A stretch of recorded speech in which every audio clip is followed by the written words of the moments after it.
Hello guys, today we're starting Urban Environments IB Geography option G1 to G.2. This unit looks at how cities are different, how they grow, and why people live where they do. By the end of this topic, you should be able to explain urban change using real examples, not just definitions. So, urban environments are not all the same. Cities vary in size, population density, level of development, and economic function. For example, a small town's function is very different from a megacity like Tokyo or Shanghai.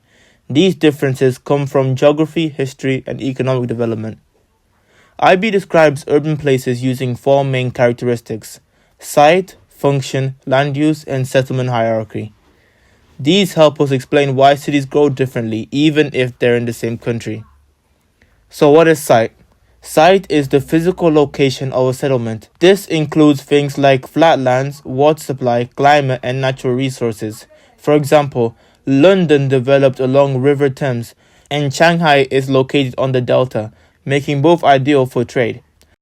Function means main role of a settlement. Some cities are mainly industrial, others commercial, administrative, or tourism-based. Most large cities actually have multiple functions, which makes them more economically resilient. And land use describes how land is used within a city. Common types include residential, commercial, industrial, and recreational. Most cities follow a pattern where the CBD is central, industry is near the transportation routes, and housing spreads outwards. Settlement hierarchy. Settlements exist in a hierarchy, ranked by size and services. This goes from hamlet, village, small towns, town, city, megacity. A megacity is defined as having over 10 million people, and they usually have regional or global influence. Cities grow in two main ways. Planned growth is government-led, with infrastructure built first. Spontaneous growth happens rapidly, often with informal housing, especially in low-income countries. Most cities actually show a mix of both. So, first we're going to practice some of the questions. You can do this by yourself, and here are the answers. And now we have reached G2. Urbanization is the increase in proportion of people living in urban areas. It happens due to natural increase, migration, especially rural to urban movement. Natural increase is birth rate minus death rate. In many low-income cities, high birth rates cause rapid urban growth, putting pressure on housing, transportation, and services. Population movements include rural-urban migration, international migration, and movement within cities.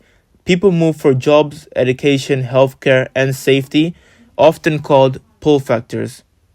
Gentrification happens when wealthier people move into a poorer inner city areas. Housing is renovated, prices rise, and original residents may be displaced. This improves infrastructure, but can also increase inequality. Centrifugal movements are movements away from the city center.